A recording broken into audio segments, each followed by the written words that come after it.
जब आप 11 बजे की सर्विस में 12:30 बजे आते हो, आप क्या बिना बोले क्या बोलते हो? पता क्या बोलते हो? आप इज्जत नहीं करते इस घर की। कोई यहां पर है जो मूवी 11 बजे शुरू होती है तो 12:30 बजे जाता है? कोई नहीं है। आप मूवी की ज्यादा इज्जत करते हो एक परमेश्वर के भवन से ज्यादा। हाय हम पे अगर हम ऐसा करें तो। मत करो मेकअप भाई, कोई नहीं देख रहा तुम्हें, मैं भी नहीं करता मेकअप, मेरे को तो देख रहे हैं लोग।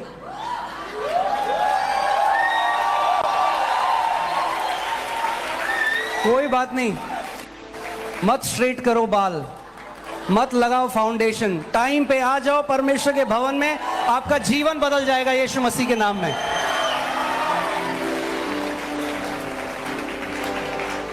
मत लगाओ लाली गालों में, जो लाली वो लेकर आएगा वो सब देखेंगे, वो हट नहीं सकती फिर। आमीन। उसको लाने दो लाली, एक बार दुनिया देखेगी वो लाली। मैं अगेंस्ट नहीं हूं तैयार होने के, अगर आप टाइम पे आ सकते हो तो जल्दी आओ। अगर वो तैयार होना आपको लेट करता है तो भैया क्या फायदा ऐसा तैयार होके आने का? जो आत्मिक भोजन आपके लिए था वो आपने खाया ही नहीं।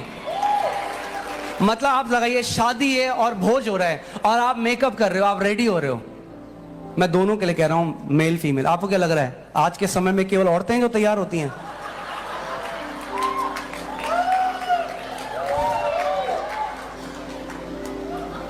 आप इतने तैयार हुए कि आप 3 घंटे बाद गए वहां पे, 2 घंटे बाद अगर खाना ही खत्म हो गया तो भाई क्यों गए आप? बुद्धि नहीं है आप में। बोलो हमें बुद्धि चाहिए, बुद्धि चाहिए। वो जो औरत थी जिसको 12 साल से लहू बहता था, किसी ने उसको बोला यीशु आ रहा है, उसने कहा हाँ मुझे जाना तो है पर मेरे बाल स्ट्रेट नहीं है, मेरी तो पुरानी साड़ी है, प्रेस भी नहीं है। इसलिए आते हैं क्या हम चर्च में? उसको पता था मैं अपना चमत्कार लेने आ रही हूं। हालेलुया। जब आप इस उद्देश्य से आओगे, मैं परमेश्वर से मिलने जा रहा हूं यीशु के नाम में, कोई मुझे टाइम से पहले आने से नहीं रोक सकता।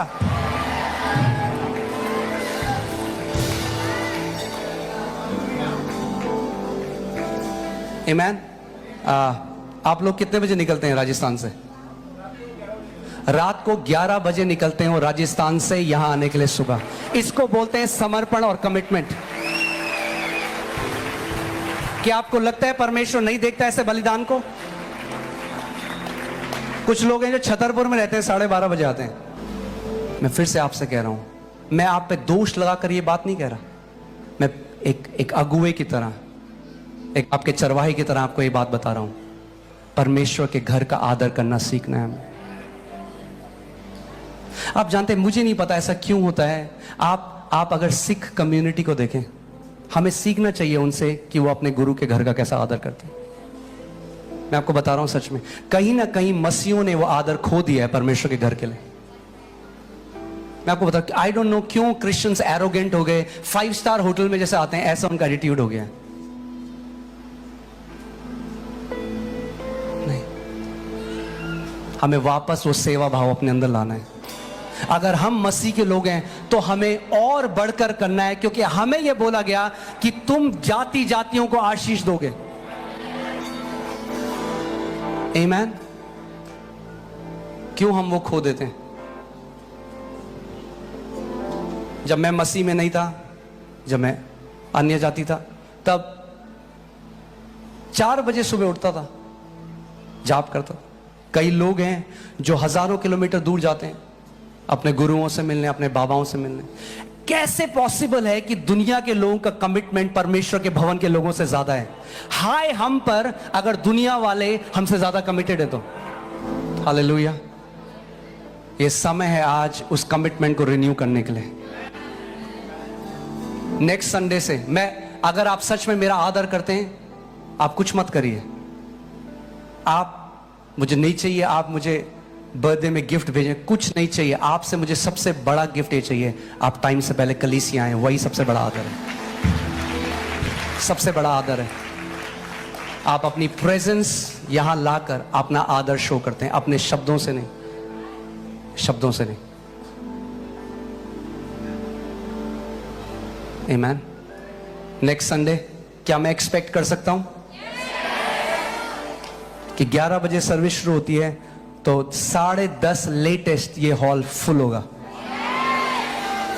आमेन, हालेलुया, प्रेज गॉड।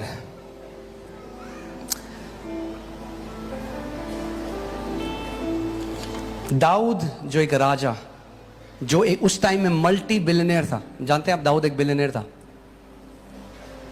एक राजा था, उसके हाथ में सारा सोना, सारी ट्रेजरी, सारा जो खजाना होता है देश का वो था।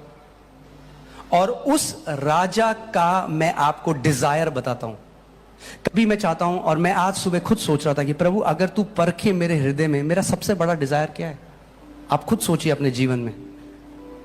मैं नहीं कह रहा आप कुछ कहें अभी, मगर कभी खुद बैठ के सोचिए कि क्या सच में मेरा डिजायर तू है और तेरा राज्य है, या मैं चाहता हूं कि तू मेरा डिजायर पूरा करे, या मैं चाहता हूं कि मैं तेरा डिजायर पूरा करूं। प्रभु यीशु मसीह ने कहा मेरी इच्छा, मेरी रोटी मेरे पिता की इच्छा को पूरा करना। क्या सच में हम ऐसा जीते हैं? खुद टटोल के देखिए, मेरा सबसे बड़ा डिजायर क्या है? What is my biggest desire? क्या है मेरा डिजायर?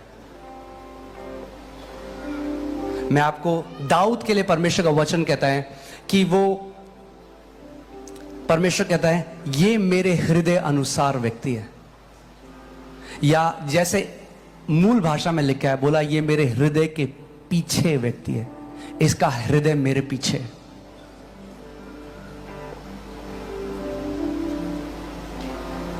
आप जानते हैं सबसे सस्ती भेंट क्या है? वह शब्द कोई भी दे सकता है। यीशु मसीह ने कहा फरीसियों के लिए, ये मुंह से तो मुझे प्रभु प्रभु कहते हैं, मगर इनका दिल मुझसे कोसों दूर है। हालेलुया। अगर परमेश्वर आपको ये बोले, मैं आज आपसे एक सवाल पूछ रहा हूं, ध्यान से सुनिएगा मेरी बात को। अगर परमेश्वर आपको आज बोले, आप प्रभु यीशु मसीह आपके कमरे में आ जाएं, आप प्रार्थना करें, आपके कमरे में आ जाए, बोले मेरे बेटे मेरी बेटी, एक वर अगर मैं तुझे दूं, केवल एक वर पूरे जीवन के लिए, एक वर, तो क्या मांगे? एक उत्तर, क्या तू मुझसे मांगेगा? तो मैं नहीं चाहता आप जवाब दें, आप खुद सोचें आप क्या बोलेंगे। वो एक वर सबसे ऊंचा प्रभु, जो मैं एक वर, अगर एक डिजायर प्रभु मेरा पूरा होना है पूरी साल और बाकी कुछ भी ना, वो क्या डिजायर होगा? अगर आपने नहीं सोचा तो मैं चाहता हूं आज सोचें। आमीन। वचन में देखते हैं हम दाऊद क्या कहता है, भजन संहिता 27 उसकी 4 में। आमीन। वो कहता है एक वर मैंने यहोवा से मांगा है। कितना वर? एक वर, यानी सबसे ऊपर मैं एक चीज यहोवा से मांगता हूं। वो व्यक्ति जो कुछ भी मांग सकता है, प्रभु मुझे और देश दे दे, मैं और बड़ा राजा बनूं, और देशों को जीतूं, और मेरी महिमा बढ़े, और लोग मुझे जाने। वो कह रहा है एक वर मैंने यहोवा से मांगा है, यानी सबसे ऊपर एक चीज है जो मैंने रखी है, उसी के यत्न में लगा रहूंगा। आप जानते हैं डेविड का लेबर क्या था? ये था एक डिजायर, उसका एक डिजायर था सारे डिजायर से ऊपर, उसका एक यत्न था सारे यत्नों से ऊपर, कि मैं जीवन भर यहोवा के भवन में रहने पाऊं।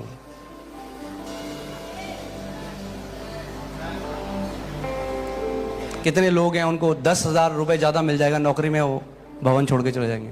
अगर प्रभु आपको ले जाता है, प्लीज जाइए। मेरी बात, यहां प्रिजनर नहीं है, कोई बंदी नहीं है। मैं ये नहीं कह रहा यहां आगे तो फंस गए, दरवाजे बंद है, नहीं, खुले हैं आप जाने के लिए, जब मन करे तब जाओ, कोई बंदी नहीं है यहाँ पे। पर मैं कह रहा हूं अगर परमेश्वर ले जाए तो जाओ, 10,000 ले जाए तो मत जाओ।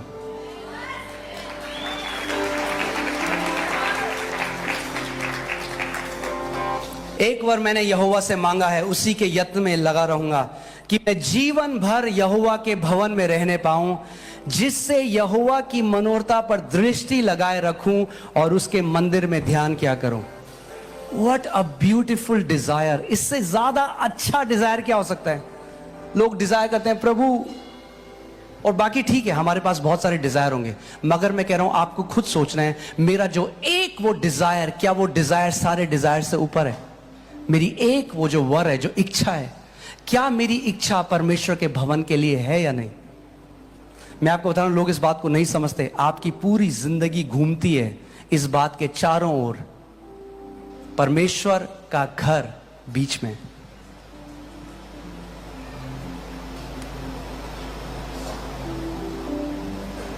आमीन। एक बार मैंने उससे मांगा है।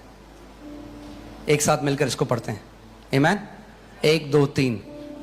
एक बार मैंने यहोवा से मांगा है, उसी के यत्न में लगा रहूंगा कि मैं जीवन भर यहोवा के भवन में रहने पाऊं, जिससे यहोवा की मनोरथा पर दृष्टि लगाए रहूं और उसके मंदिर में ध्यान किया रहूं।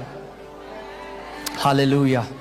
कितने लोग हैं जो कहेंगे दाऊद की तरह, प्रभु मेरा ये डिजायर है प्रभु। और अगर आज तक नहीं था तो आज प्रभु आपको ये डिजायर दे रहा है, क्योंकि आप जानते हैं हर एक हमारा डिजायर भी परमेश्वर से ही आता है। पर मैं आपको बता रहा हूं, अगर आपका डिजायर उसके घर के लिए है, आपको कभी भी, आपने देखा है, आप भी देखते हैं पार्किंग में भी धूल है, जब आप आते हैं धूल झाड़ते हैं, धूल देखा, ये देखिए धूल झड़ रही है, देख रहे हैं? ऐसे होगी दौलत आपके पांव के नीचे अगर आप परमेश्वर के भवन।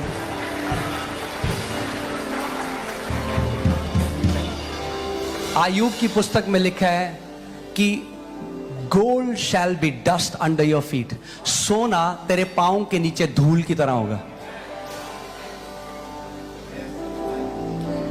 क्योंकि दाऊद की ये इच्छा थी, इसीलिए परमेश्वर ने उसको एक गडरिये से उठाकर एक राजा बना दिया।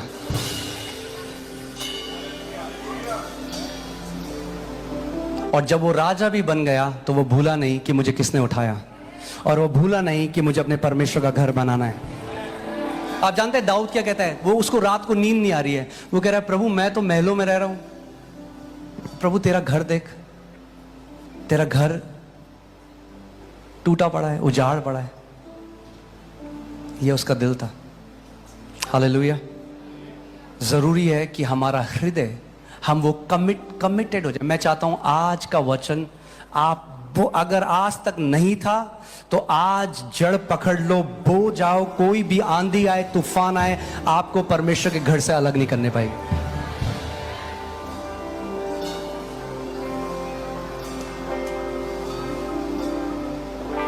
आमीन। हालेलुया। ओह ग्लोरी।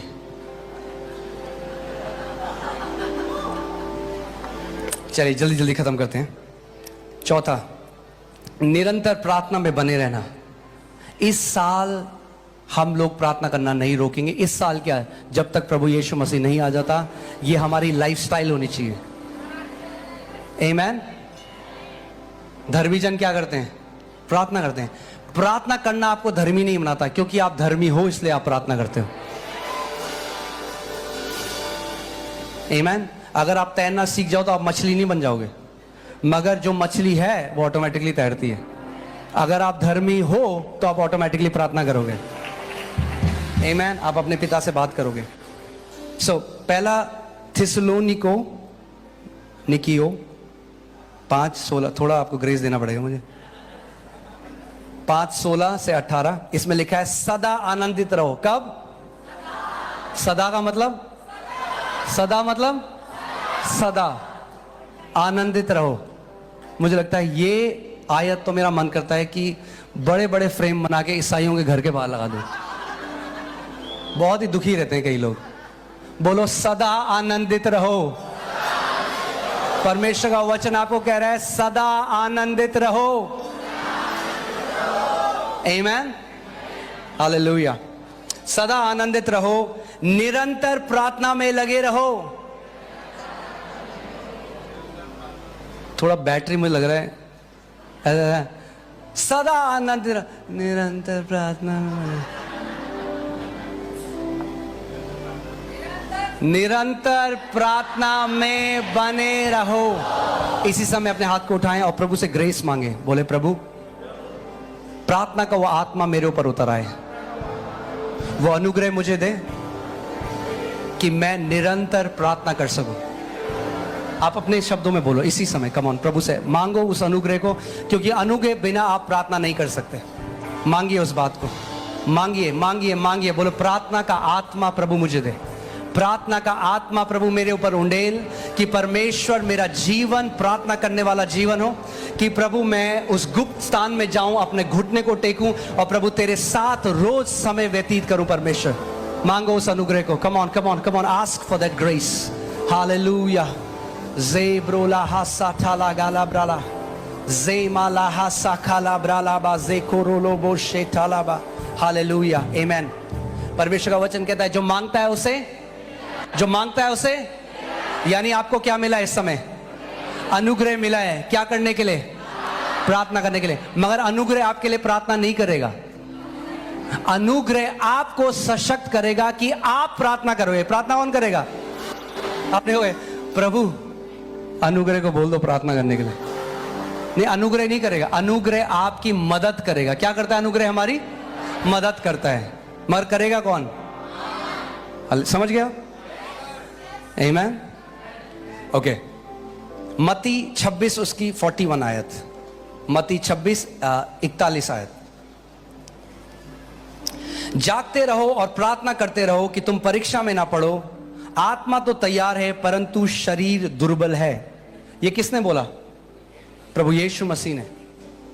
और आप जानते हैं वो सत्य है। जो कुछ वो कहता है उसके पीछे एक रेवलेशन है। प्रभु कह रहा है जागते रहो। जागते रहो का मतलब क्या है? कि सो मत रात को, अलर्ट रहो, कैजुअल ना हो। सिंपल भाषा में, ठंडे मत पड़ो, ठंडे मत हो। पड़ोसी को बोलो, पड़ोसी ठंडा मत हो। जो ठंडे हो जाएंगे उनके ऊपर मक्खियां भिनभिनाने लग जाएंगी। टेलिंग यू द ट्रूथ, ये सत्य है।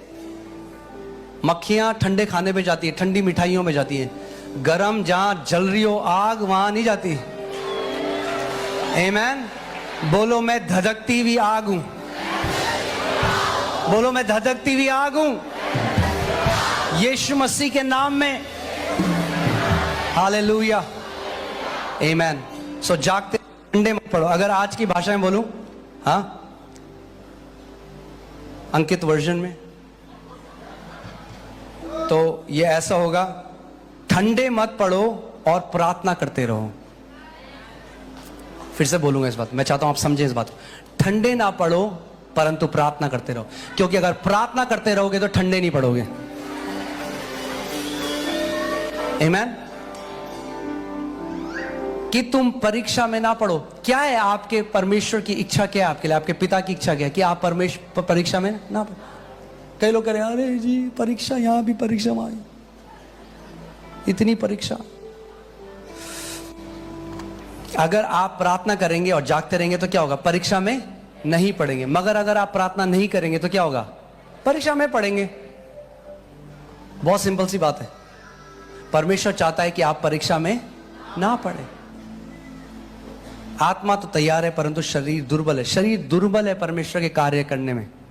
मगर जब आप प्रार्थना करते हो, आप इस शरीर को आत्मा के अंदर ले आते हो, आत्मा के स्वाधीनता में ले आते हो, कि आपका शरीर, जो रिमोट कंट्रोल शरीर के हाथ में था, वो अब आत्मा के हाथ में आ जाता है।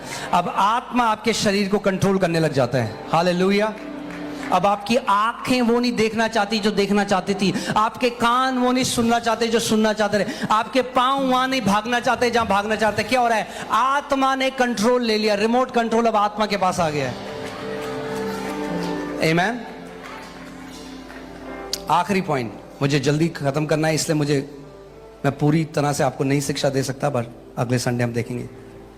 आखिरी पॉइंट है बलिदान स्वरूप देना। ये क्या करता है हमारे? क्यों हमें बलिदान स्वरूप देना है? हमें बलिदान स्वरूप इसलिए देना है, ये हमें पैसे के लालच से बचाकर रखता है।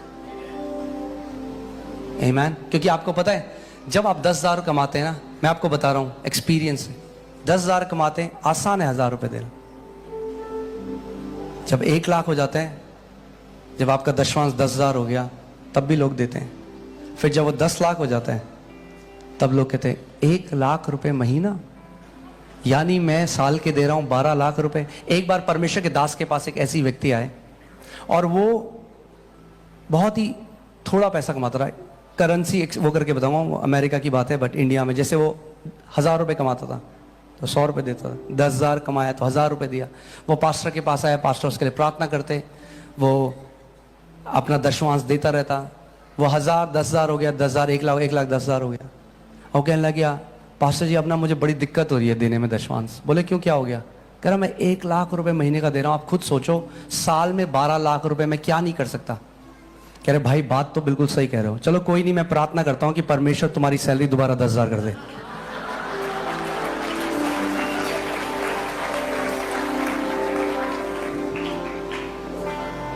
आप परखे जाते हो दो समय, जब आपके पास कुछ नहीं है, और जब आपके पास कुछ नहीं है तो सारे लोग पास करते हैं उस टेस्ट को, पास पास पास, पास। जब कुछ नहीं है तो कहां देखेंगे?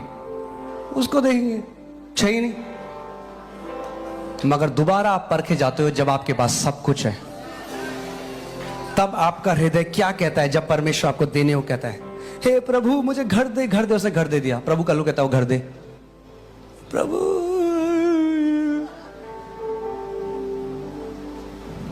ध्यान से सुना, मैं नहीं कह रहा आप घर दो यहां पे, इसलिए नहीं बोल रहा हूं। जब तक प्रभु ना कहे मत करना, जबरदस्ती मत करना। मगर मैं कह रहा हूं कि हमें जानना है इस बात में, हमें सीखना है। अगर आपने सैक्रिफिशियली देना सीखा नहीं, पैसे की ताकत आपके ऊपर से कभी नहीं टूटेगी। आप समझ रहे हैं मेरी बात? अगर आप चाहते हैं कि पैसे की ताकत, वो जो पैसा, जो मैमन, जो एक दुष्ट आत्मा है, अगर उसकी ताकत आपके ऊपर से टूटे, आपको बलिदान स्वरूप देना सीखना पड़ेगा। और जब पैसे की ताकत टूट जाएगी, प्रभु आपके पांव में बिछा देगा, ऐसे पैसे पांव में बिछा देगा आपके। मगर वो पैसा का मोह आपको फिर कभी नहीं होगा। आप जानोगे कुछ भी नहीं है, कुछ नहीं है, मेरा पिता है, मेरा असली धन मेरा पिता है। आमीन। लोग बोलते हैं अरे ये पास्टर लोग ये पैसा लेने के लिए बोलते हैं, ये बुद्धि नहीं है। क्या नहीं है? बुद्धि। इसीलिए गरीब है, गरीब है। क्यों गरीब है?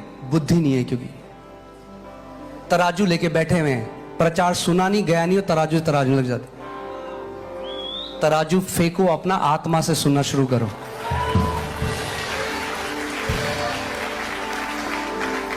या तो जिंदगी भर न्यायी बने रहो या फिर ब्लेस्ड होने लग जाओ, दोनों नहीं हो सकते। जो न्यायी हैं वो गरीब न्यायी हैं, न्याय करते रहते हैं सबका, मगर गरीब हैं। गरीबी एक श्राप है, परमेश्वर का नहीं है आपके लिए। गरीबी, बोलो गरीबी मेरा प्रतिफल नहीं है। आमीन, हालेलुया।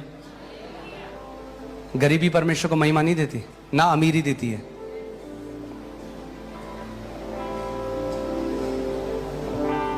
मगर आपका हृदय। आमीन। जब अब आज यूएस में क्या है ना, प्रचलित हो गया, अब ऐसे बहुत सारे सेक्ट हैं प्रचारकों के, उनका काम क्या है कि वो इंटरनेट में, यूट्यूब में, कोई चर्च नहीं है, कोई सेवा नहीं दी प्रभु ने, तो वो क्या सेवा है उनकी? वो जो प्रचार, जो प्रभु के दास हैं, असली अभिषिक्त लोग, उनकी वीडियो निकालते हैं, उनके बारे में बुरा बोलते हैं और अपने यूट्यूब पे वीडियो बढ़ाते हैं। क्योंकि सेवा है नहीं परमेश्वर की तरफ से, तो क्या करेंगे फिर? यही करेंगे। क्योंकि वचन परमेश्वर ने दिया नहीं किसी को देने के लिए, तो दूसरे के वचन में कमियां निकालेंगे। इसके लिए कोई अभिषेक चाहिए? ये तो सारी बुआएं भी करती हैं, ये तो सारे दुनिया के लोग करते हैं। किसी पे कमी निकालने के लिए क्या आपको बुलाहट चाहिए? ये जो दुनिया में बैठ के सारे अभिषिक्त लोगों की बुरी कमियां निकाल रहे हैं, उनकी कोई बुलाहट नहीं है।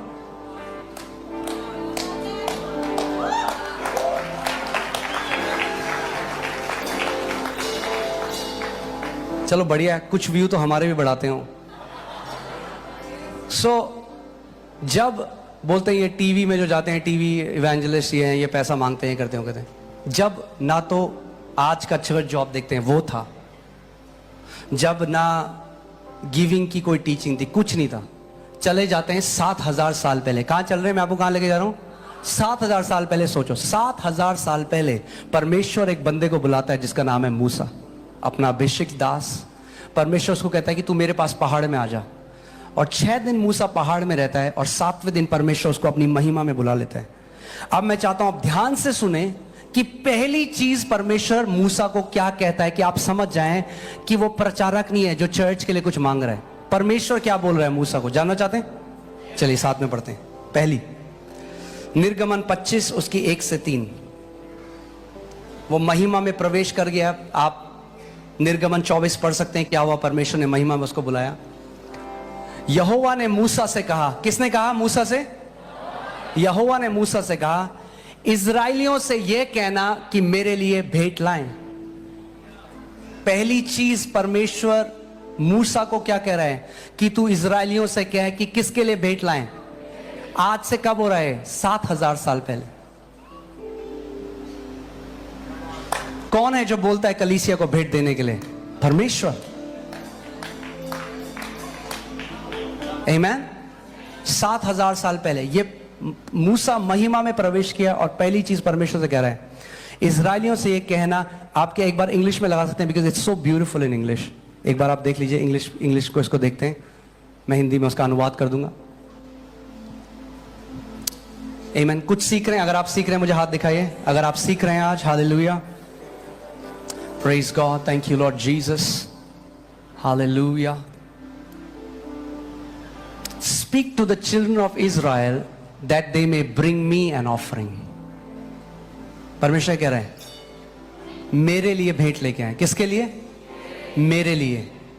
From everyone who gives it willingly with his heart. केवल वही, प्रभु उसको बता भी रहा है कि कैसे लोग हैं जो भेंट लेके आए। वही जो अपनी इच्छा से willingly दिल के साथ ला रहे हैं ऑफरिंग मेरे लिए। कुड़कुड़ाकर, बुड़बुड़ाकर नहीं, ये सोच के नहीं अच्छा इनको अपना घर चलाना है इसलिए पैसे मांग रहे हैं हमसे। आपको नहीं पता, मैं आपको बताना चाहता हूं, अगर आपको नहीं पता, इस कलीसिया में हमने लोगों के चेक वापस करे जिन्होंने गंदे एटीट्यूड से कलीसिया को दिया। हमने अपना पैसा अपने पास रख और अपना एटीट्यूड भी।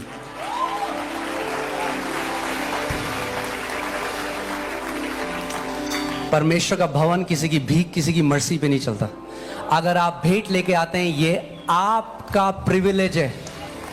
प्रिविलेज को क्या बोलेंगे? ये आपका सौभाग्य है कि आप परमेश्वर के भवन में बोल सकें। आप किसी के ऊपर फेवर नहीं करते। मैं आपको आज भी बता रहा हूं, यहां पे कोई चौड़ा नहीं हो सकता कि मैंने ये किया है। चौड़ा केवल परमेश्वर हो सकता है, उसने किया है जो भी किया है।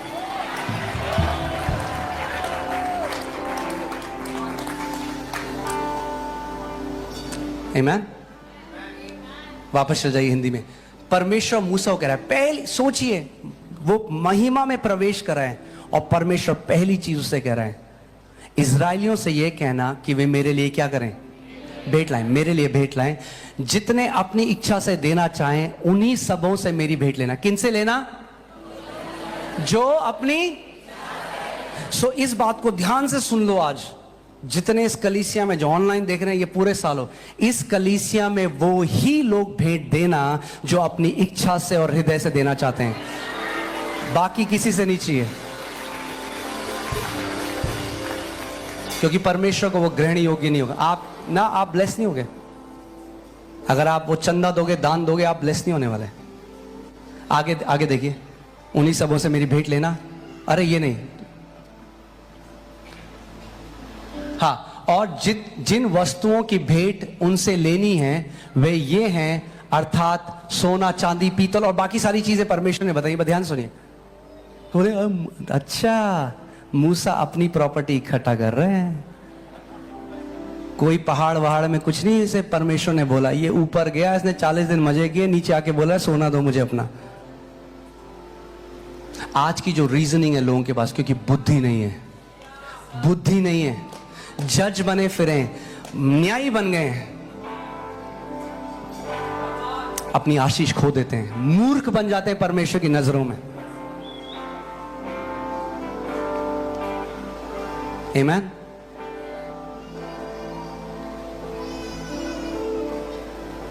एक बात बताओ, परमेश्वर जो एक आत्मा है क्या करेगा सोने का? परमेश्वर को हमसे चाहिए कुछ? अरे वहां स्वर्ग में सोने की सड़कें हैं। क्यों मांग रहे हो मूसा से? क्यों बोल रहा है लोगों से कि लोगों को बोल अपना सोना चांदी लेके? क्यों? पहला, ध्यान से सुनिए, पहली चीज, क्योंकि अपना सबसे उत्तम जब आप यहोवा को देते हैं, आप आदर प्रकट करते हैं। मुंह से आदर नहीं, मगर कैसे? जो आपके पास सबसे बेस्ट है वो देते हैं जब आप, तो आप परमेश्वर को आदर प्रकट करते हैं। और क्यों परमेश्वर, आगे जब आप पढ़ेंगे तो उसमें बहुत सारी चीजें हैं, बैंजनी कपड़ा और ये है, तो प्रभु थोड़ा ना पहनेगा उसकी साड़ी। क्यों मांग रहे हो बैंजनी कपड़ा? बोलो अपने भवन के लिए, अपने भवन के लिए। क्यों मांग रहा है सोना चांदी पीतल लकड़ी ये वो? क्यों मांग रहा है? अपने भवन के। ये सोना किसने दिया उन लोगों को? परमेश्वर ने, जो इजिप्ट से निकल के आए। जिस दिन आप समझ गए कि आपके हाथों में जो धन है वो आपके पिता ने एक उद्देश्य से दिया है कि उसका घर बन सके, उस दिन आपकी और आपकी जनरेशंस ब्लेस्ड हैं यीशु के नाम में। हालेलुया। तो इस कलीसिया का अगुवा होने के नाते मैं आपको ये बोलना चाहता हूं कि किसी के ऊपर कोई कंपल्शन नहीं है इस कलीसिया में देने के लिए। अगर आप बोझ के प्रेशर में कभी देंगे ना तो आप ब्लेस होंगे, ना आपका कुछ कलीसिया ब्लेस्ड होगी, मगर केवल वो जो हृदय से विलिंगली परमेश्वर के राज्य में बोना चाहते हैं। आमीन। और जो चीजें मैं आपको सिखा रहा हूं पहले हम मानेंगे फिर आपको सिखाएंगे। हम कर रहे हैं इसलिए आपको सिखा, मगर मैं आपको बता रहा हूं क्यों ये क्या होगा। इस साल लोग ऐसे देखते हैं कि 30% हाइक हुई, हाँ मेरे फाइनेंसेस में 50% आई।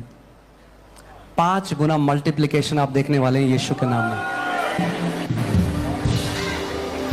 मैं ये डिक्लेयर करता हूं, प्रोफेसी करता हूं, 5 गुना मल्टीप्लिकेशन आप देखने वाले हैं यीशु मसीह के नाम में।